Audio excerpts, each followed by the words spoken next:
बिछ गई सियासी विसार,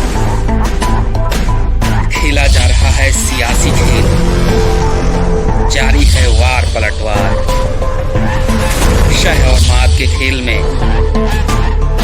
बनाई जा रही है रणनीति।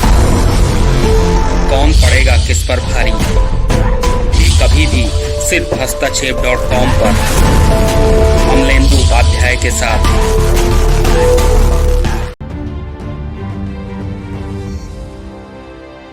भारत और चीन के बीच गतिरोध खत्म होने का नाम नहीं ले रहा है और अब एक बार फिर सीमा पर दोनों देशों की सेना के बीच हिंसक झड़प हुई है।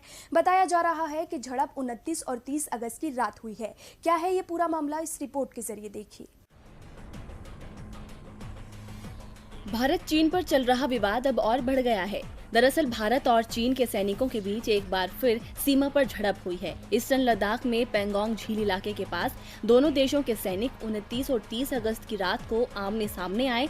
बताया जा रहा है कि 29 और 30 की रात चीनी सैनिकों ने पूर्वी लद्दाख में गतिरोध वाले स्थल पर फिर घुसने की कोशिश की, लेकिन भारतीय सेना ने जवाबी कार्रवाई में उन्हें खदेड़ दिया और इस दौरान दोनों देश के सैनिकों के बीच झड़प भी हुई। सेना के पीआरओ कर्नल अमन आनंद ने कहा कि भारतीय सैनिकों ने पेंगोंग झील के दक्षिणी किनारे पर चीनी सैनिकों की गतिविधि को पहले से ही खत्म कर दिया।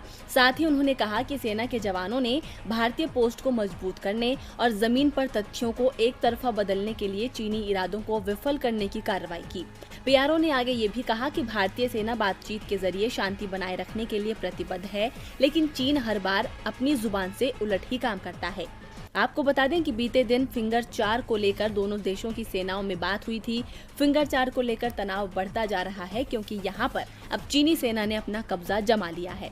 चीनी सेना यहाँ से पीछे नहीं जा रही है, जबकि ये पहले दोनों देशों के लिए पेट्रोलिंग पॉइंट था। इसके अलावा जिन 3 इलाकों में विवाद हो रहा है उसमें गलवान घाटी का पेट्रोल पॉइंट 14 इलाका है जहां पर झड़प हुई थी। साथ ही पेट्रोल पॉइंट 15, 17A पर विवाद जारी है। पेंगोंग झील के मुकाबले इन इलाकों में हालात कम तनावपूर्ण है, लेकिन खतरा लगातार बना हुआ है और भारतीय सेना की तैयारी भी पूरी है। डीबी लाइव की रिपोर्ट।